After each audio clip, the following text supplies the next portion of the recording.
All right, tonight we're going to continue on our emphasis on contentment, and I'm not going to go into why I'm doing this series. We've already talked about that, and so that's in the other messages if you haven't seen it.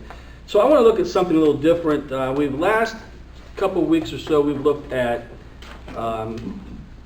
partaking of Jesus, eating Jesus, that Christ is the only way that we're going to find true commitment, and we looked how that worked out. So I want to start off and ask, how many have seen the movie Forrest Gump? What are some of the key, phrases that you remember from that? And I'll see if it jobs with what I'm thinking. Just Life is like a box of chocolate. continue.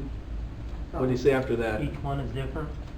You never know what you're going to find. You never know what you're Okay, that's one of them. That's one of them. I got two. What's the other one?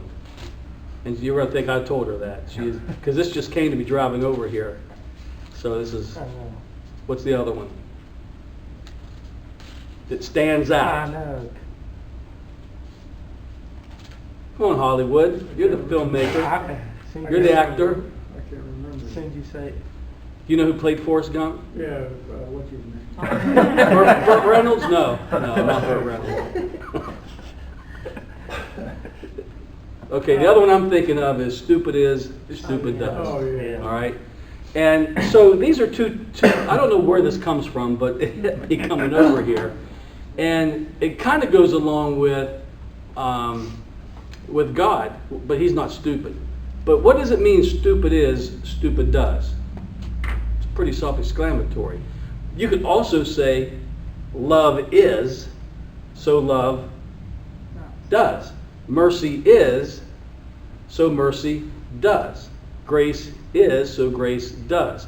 So this is part of contentment. We can trust that God is going to be who he says he is. And then the other one is life is like a box of chocolates. You never know what you're going to get. Well, God is that way too. So I don't know what tomorrow holds, but I know God is in it. God being the chocolate, and the different formations of the chocolate, different ingredients and different things that are inside are your situations and circumstances you're going to face all the time. You never know what you're going to get, but you know you're going to get chocolate. Right? You don't know what's going to be in it, but you know you're going to get God tomorrow because he's faithful to us. And he's going to be love, he's going to be grace, he's going to be mercy. He is not going to fail you in who he is. So who he is what he does, and that what you go through, he's in.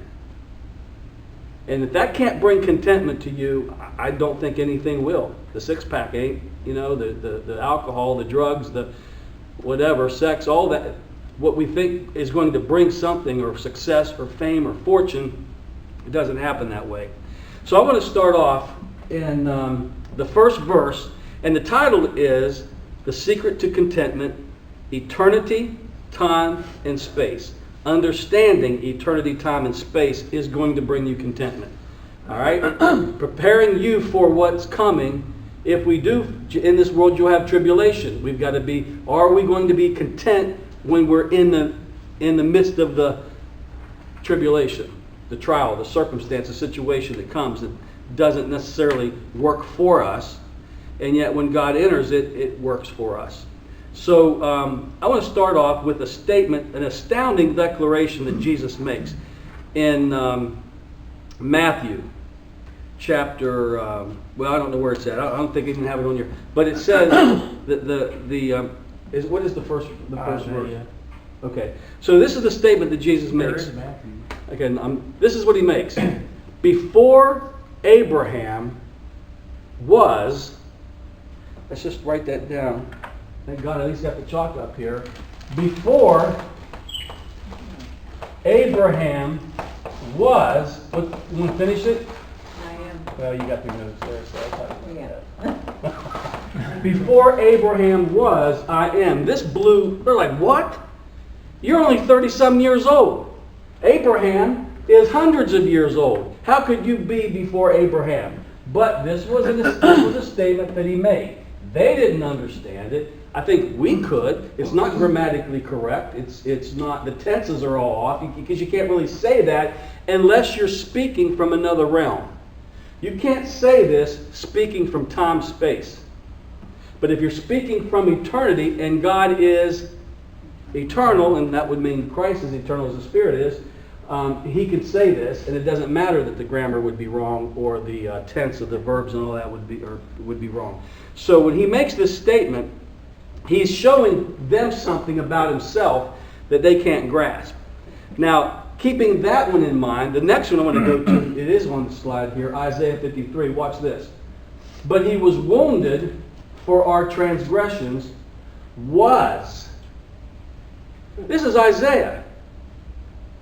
If you want to be correct and speak out of time, you say he's going to be wounded and he's going to be bruised, and by his stripes we're going to be healed, because this is hundreds of years before Christ is even born, let alone be on the cross.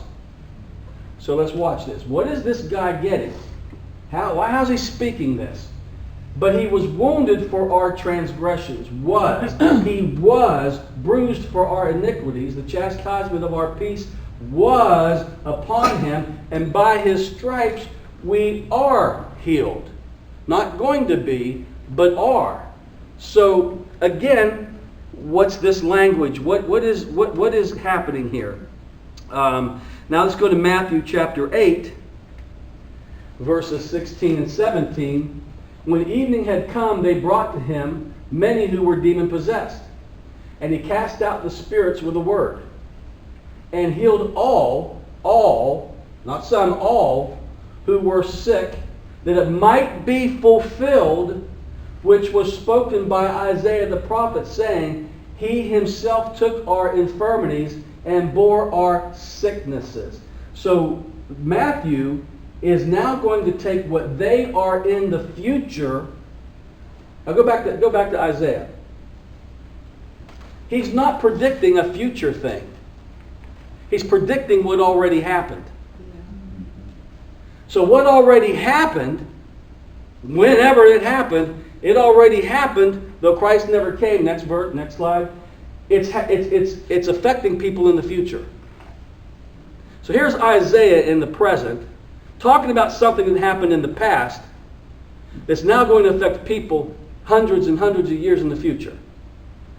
Okay? You're going to have to get out of your time mindset to grab what I'm going to say, because it has to bring contentment. If you're fearing and you've got anxiety and you're depressed and frustrated and discouraged and you're fearing what's coming and you're fearing tomorrow, I'm telling you, after today, after seeing what I'm going to show you, it's going to be part of the secret to your contentment.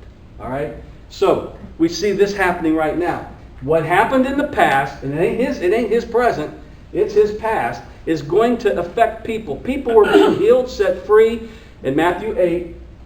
All this is happening because of an event that happened in the past, even way before Isaiah, who prophesied it. Does that make sense? Mm-hmm. Now, the next verse. Look at this one. All who dwell on the earth will worship him, whose names have not been written in the book of life of the Lamb, Christ, slain, when?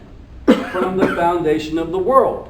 So Isaiah, here's the book of Revelation, clear at the end, telling you something that happened before he created the foundation of the world, that Isaiah said already happened. So Isaiah is pointing to somewhere past, we don't know where, but the writer, John of Revelation, is going to pinpoint it, at least to this point. It's before the world happened. So we're not going to find this lamb being slain, who's going to bore our sicknesses, what Isaiah says. We're not going to find it in time. You got to go outside of time, which is called eternity past, to know that something happened in eternity past that's going to affect all of the ages to come. Does that make sense? Okay. Now, these statements, these scriptures, draw us into another realm, a dimension that, one, there is a past, present, and future, and that there is an eternal realm. Time is seen as temporal, subject to change. Eternity is seen as absolute, fixed, and certain. All right. Do I have Isaiah 65:24? Look at this one. Oh, we see. No. Okay, Isaiah 65:24 says, I will answer them before they even call on me. What? Let's write that one down since it's not on. I will answer them. Somebody look that up, make sure I get that exactly right. That's exactly. Is it? Yeah. I will answer them before they call. Look at that. Now again, I will answer them before they call. So before you call, presently, before you call, he already answered you. So, can you imagine sitting there with your spouse, and they look at you and go, what? Well, I haven't called for you yet, but you were, weren't you? Well, yeah. How did you know that? Something like that. Okay? Somebody answers you before you even ask the question. He's telling us something here. Why are these scriptures like this? What is God trying to convey to us about time and space that's going to bring faith, hope, and contentment? Okay? So, Isaiah 53:5, Revelation 13:8, something's happening in eternity that's going to overflow. What we get from these scriptures is something has happened in eternity past that's going to overflow into time, space, and arrive exactly when it's supposed to. Remember, he says, my word will not return void, but it will accomplish what I set it out to do. When was his word called out? I mean, we can already see that there was a lot that went on before the foundation of the world. And so when time begins to start evolving, he will show up with his word on time at the exact place and meet the need and be there to be the refuge or deliverer. So a singular event that Jesus on the cross being born has consequences for all ages. Now what is revealed here is that what has already been done in eternity, that eternal invades time and space, it enters into and works for the good of it. So he's not just doing it just to do it, but it's for the purpose of entering in and working his word, his purpose into the situation. You can take the Romans 8 that God works all things together for good, because he already saw how the world was going to be played out by the two taking of the eating from the tree of knowledge of good and evil and unleashing all that, and that God's already made provision. The fix was already in before the problem even happened. Go to Adam and Eve. If it's true that he was the lamb slain before the foundation of the world, that means that Jesus already was the lamb slain before the foundation of the world, before Adam and Eve sinned in time and space. I'm just trying to get you to see that we are so locked into time that there is no way in the world you're going to find the secret to contentment locked into time. Because we see life as just randomly happening. We don't know what tomorrow holds, and we fear what's going to happen here, what's going to happen there, and we worry and fear. We stay up late worrying, wondering, and our insides are ripped inside out, or we worry about our job, what our future, what's going to happen to my job. Am I going to lose it? Am I going to get laid off? Is my husband going to leave me? Is this going to happen? Is that? And this, really? But this is what we do. This is what we do. We worry so much about things as if time is the only thing, and space, that exists. But when you can wrap your mind around the fact, whoa, there's something eternal that is bigger than what we're going through and rules over, like a judge says, what's that called when you don't get your way, but the lawyer doesn't get his way? Overruled. You know, he's not sustaining this stuff on earth. He's overruling it because it's not his purpose and plan. This is not what he created. But he's going to come down and overrule and invade time and space with what his word, his eternal purpose and plans are, and his faithfulness in the midst of it. So what is revealed here is what has already been done in eternity. So when Jesus says it is finished, he just wasn't talking about saying that on the cross. It was finished before the foundation of the world, if you look at these scriptures in the way that they're written. He's just echoing on the cross what was already been done in eternity past. Think about that one. So the work's already done and will continue to be released from heaven on earth. And now we know when we face something, what we're seeing is temporal, and I'm looking for the already done to show up. Make sense? Now, humanly speaking, I think all this is on your outline. Humanly speaking, we are wired to believe that life is just a series of random events that just happen, happenstance, and we live fearing the future, and this is what we do. Well, let's just wait and see what happens. And we're waiting to see what earth is going to present to us. But it's not earth. We're waiting to see what man in earth, who's fallen, who's deceived and lied to, who's living out a false identity, we're going to see what they're going to do to us. We're going to wait and see what the government does to us. We're going to wait and see if the people at the workplace is going to be this way or that way. Let's just see what's going to happen. Now that's you reducing everything down to time and space, and you're waiting to see what time and space is going to unfold for you. And no wonder you're biting your nails. No wonder you're living on edge. Because I don't trust time and space. I know the people out there. I know governments. I know the corruption that's in mankind. I ain't waiting to see what's going to happen. I want to get before what they do. Well, isn't that what Jesus did? He's not going to wait and see what Adam and Eve's going to do. He's going to get before them and fix them before they even do it. The fix is already in. Do with that with what you want, but now this caused fear when you just wait and see. There's fear, anxiety. As I said, all that. We don't live in certainty. Most people do. I know those who don't see have eyes to see, and in the church does not live in certainty. We're going to wait and see how this virus plays out. I ain't waiting to see how. We're going to wait and see what our government's going to do for us in whatever situation, circumstance we're in. See, because that's not living in certainty. That's just hoping and praying. You know, like this. Hope for the best, but what? Expect the worst. Man. No. That's not how this works out. And we do not live in certainty. Jesus, on the other hand, lived in certainty. The man is sleeping in a boat when there's hurricane winds, and the disciples who make their living, minus Matthew, and I don't know what Judas did, but most of those guys lived on the sea because they were fishermen.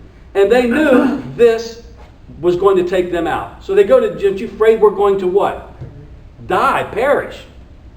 But this guy is living in certainty. He's not responding to random events.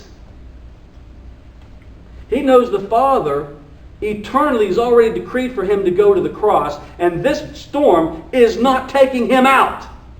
And that he's going to call these 12 guys to go preach the gospel, minus one, they'll get Matthias to take the place of Judas. Nevertheless, these 12 is going to go out there, so they're not dying either. So I can go to sleep because I know what the Father has decreed. That's certainty. And we're not tapping it. See, are you seated in heavenly places? But we're deaf, dumb, and blind in heavenly places. We're not hearing anything. We're not declaring anything that we're hearing. We're just like, yeah, I'm a real moron up there, but let me be smart down here and figure out the ways of man, and we'll engineer and orchestrate ways and means to get through this, that, and the other. What are we hearing? If we're seated there, and our citizenship is there, and we're seated there, and Christ is in us, and the kingdom is in us, what are we doing? Right? We got to be able to be living a certain way that's not living by random events, but living out of the realm of eternity and letting God overrule and being faithful to overrule and fulfill all that He's promised. And that should bring contentment, because this stuff's already, it's not like God's like up there biting His nails trying to figure out how to get to you and fix what's going on. And right now he's in a war room with the Holy Spirit and Jesus. What are we going to do, guys? We don't got time. They're sinking. No. The fix is already in. It's already done. You don't have to worry because He's already figured it out. He's already figured it out. I'm going to show you a promise and I'm not going to be long because I'm going to hit this thing because I want you to get this. I'm not going to belabor this point, and we may get out a lot earlier than you've ever gotten out here before. But here's the thing. I want you to get this. And I don't want to add a bunch of fluff to it and then you get it. No, you get this and then you go meditate on it. Now watch this. Deuteronomy, this is a perfect picture of what I'm saying in chapter 33, verse 27. This is the promise of Asher. And this is what it says. The eternal God is your refuge, and underneath are the everlasting arms. Now, he will thrust out the enemy from before you and will say, destroy. Now, there's a couple other promises, but I don't get time to develop the whole promise of Asher. I'm just going to pick out. Now, we're going to look at the word eternal. And if you understand Hebrew, I don't, so I'm relying on scholarship. But Hebrew words are pictorial. They're descriptive. You've heard me, you probably remember how many times have I preached on the promise of Asher.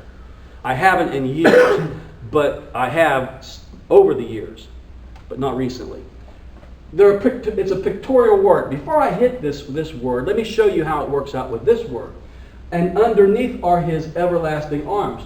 What is underneath? It's also a Hebrew pictorial word. And how do you, if the Hebrew word's descriptive, then that word's going to describe something to give you a picture in your mind of what that word is. If I say elephant, you already picture that. How do you picture underneath? Well, that's the English translation, but how do you picture underneath? How do you picture eternal? Well, when you understand the Hebrew language, and again, I don't, so I'm relying on scholarship, underneath can be seen as underneath bottomless. If bottomless doesn't have a bottom, how is he going to get underneath bottomless when there's no bottom? That's a pictorial Hebrew word there. What's he saying? That you can't fall so far away from God that he's not underneath bottomless to catch you when you fall. Yeah. So he's basically trying to show you that if there was a bottom to bottomless, he's there to catch you as you're falling. If you fall, and many have done, and he's there to catch us. Maybe the church won't catch you, but he'll catch you. Okay? That's a Hebrew pictorial word. Now let's look at the word eternal. Again, we have an understanding a little bit of eternity, but because we're so time-oriented and time in our mindset that we kind of grasp this word, don't really understand it. So the Hebrew pictorial word here, and I don't have time to develop it, but I'm not going to develop it, I'm just going to trust the scholarship on this, is that it's a word that, let me just write it down. What's he saying? He's God eternal. The eternal God means this. He's the God of the forefront. Okay, what's that mean? You and me are in time. So that means that here I am in the present. Time means present, past, future. So here I am and you are in the present. Everything from this moment back is called the past. And it's already happened. I can't change it. It's set. It's the way that it is. And we're basically going this way. So everything behind me is the past, already done, and everything in front of me is yet to come. That's how we understand time. Okay, you're worried about things up there, here. You're not fretting and worrying about things there in the past. That would be stupid. What are you so worried about? I'm worried about what happened in 1963. I'm worried about John F. Kennedy getting in that car. And what do you think? It already happened, dude. Why are you worried about Kennedy getting shot, assassinated? It already happened. Okay? You can't worry about stuff but what you can worry about is what is going to happen in this next election as we go into 2024. Now, you can worry about that. You worry about whether Russia and Iran and China are going to create a World War III. You can worry about that because that's not happening now. World War III is not where? Back there. Where would it be? Okay, this is kindergarten, but I'm trying to develop something with you. So God comes into time and declares himself to be something. you don't have a clue about. And he uses the pictorial word eternal, which means he's the God of tomorrow. In other words, he's already been at your tomorrow before you get there.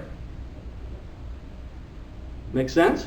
If he's eternal God, that means he's not limited to time and space. It means he spans, he transcends time and space.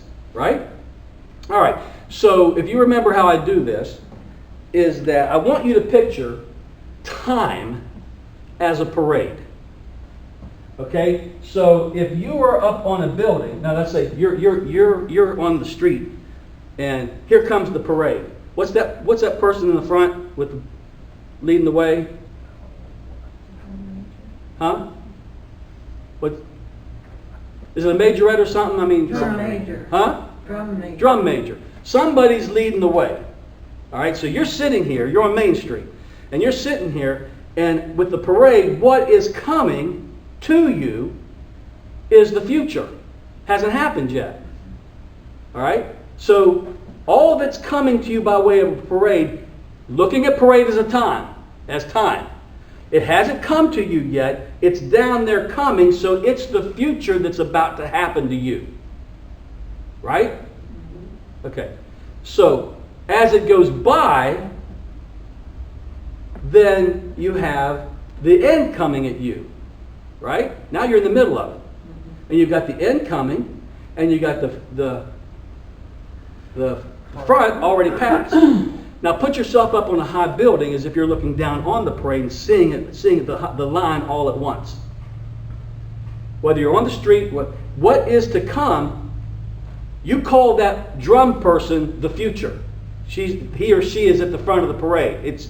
But once it passes you, whether you're looking at it from the street or from a building, once it passes you, the future, you're calling that the future because it's at the front of the parade. But once it passes you by, the future now becomes the past. And the past is yet to come.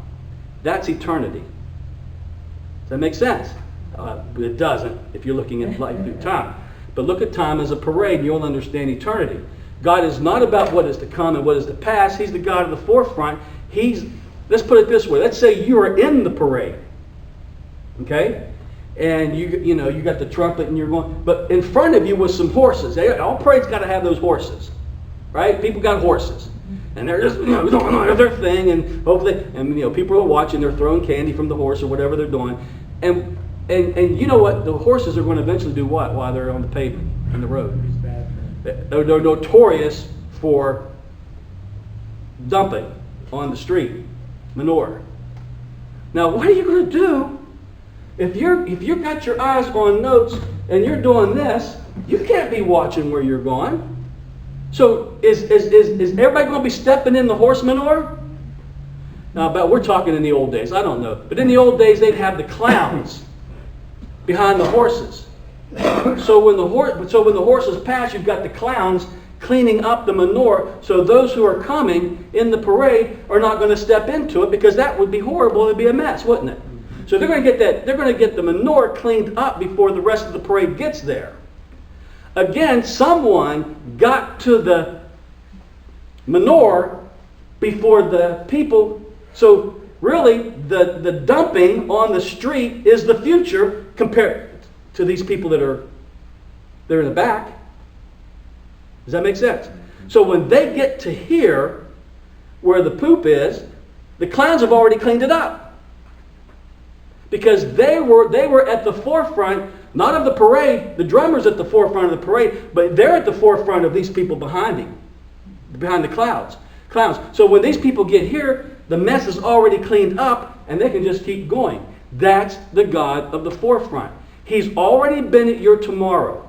And no matter what tomorrow looks like, whatever the tree of knowledge of good and evil unleashed on you, remember when I said, when they ate from that tree, they unleashed evil all across the ages. And now we're in this age. Okay? This is our turn to deal with what was unleashed. But God says, I'll go to the tomorrow. I'll be your tomorrow. I'll go there before you. And I'll clean up whatever mess the enemy or life throws at you. And then you can take the scripture. He won't put on you more than you're able to what? handle.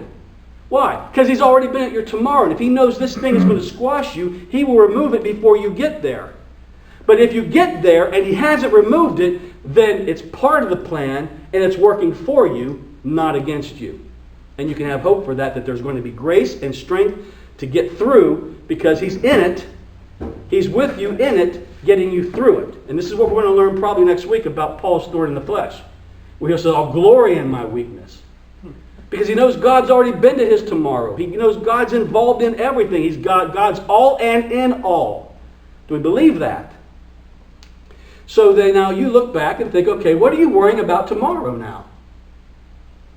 What is bothering you? What are you fretting over that's taking away your contentment? Now, you may be living in good times right now.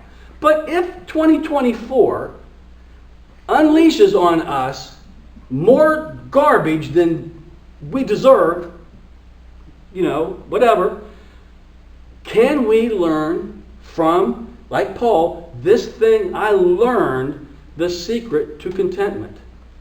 And I'm trying to get us learned so that in 2024 may be okay. And there may not be a World War III. I don't have a crystal ball. But wouldn't it be nice to be prepared in the good times and the bad times, to be content all through it? Hey, half of us aren't even content in the good times. Honestly. What's the matter? Well, you got your health. How many have heard that? Well, you got your health. Your kids are healthy. You both got jobs. You may not be out of debt, but you're paying your bills. Why are you guys so unhappy? I don't know. So we don't even know how to be content in good times, let alone the bad times. But there is a secret, not because I'm saying it, because in Philippians 4, Paul says, I have learned the secret to contentment. In whatever situation I find myself in, I have learned to be content. Because he knows who holds tomorrow. And they're not random events. We'll just wait and see. He knows God is working according to an eternal purpose. Ephesians 1:11 and Ephesians 3 talks about eternal purposes. And that God's working and with certainty. God is working with certainty, and Jesus was as well. Are we? Are we uncertain about our jobs? We're uncertain about life. We're uncertain about our marriage. We're uncertain about this. We're uncertain about that. That just creates anxiety, frustration, discouragement. Everything just brings you down, and there's absolutely no contentment in all that ingredients. But if I can transcend this with the revelation of eternity and knowing that He's the God of the forefront, and that He's faithful to be at my tomorrow before I get there. And He promised me that even if I fall, even if I get to tomorrow and I step in the poop, and I make a mess of my life, is He not just telling you here that even if you fall so far that everybody's given up on you, I'll be underneath bottomless to catch you and bring you back? What did He say to Peter? Man, you can't do anything worse than to deny the Lord 3 times. I'll commit any sin before Jesus but that one. I'll go get drunk. I'll go get high. I'll go find somebody. I'll do something. I'll let Him forgive me. But I don't want to be known as the one who denied you. Not once, not twice, but 3 times. And He says to him, when you are converted, He already saw his conversion. He didn't say, well, let's wait and see if Peter bounces back. He already knew he was bouncing back because it was decreed that he would. Because God would be there to bring him back. And Jesus was letting him in on, when you come back, strengthen your brothers. So this ain't taking you out, Peter. Because there's purpose on your life.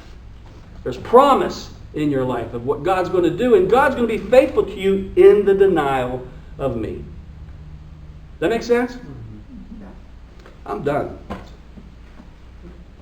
The secret to contentment is being fully assured that eternity is already done and being released in time as our hope and refuge. We can face the future with certainty. They may not, but we can. Questions or comments before we end?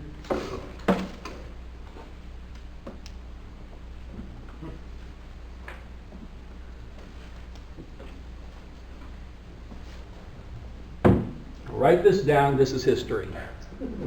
Heavenly Father, you are faithful to us. You are faithful. Even when we're not faithful, you remain faithful.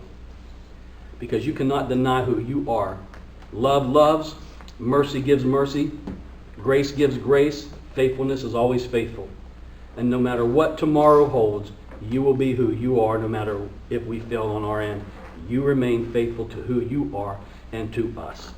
And that you will see us through because you are the God of tomorrow. We don't fear tomorrow. We don't fear man.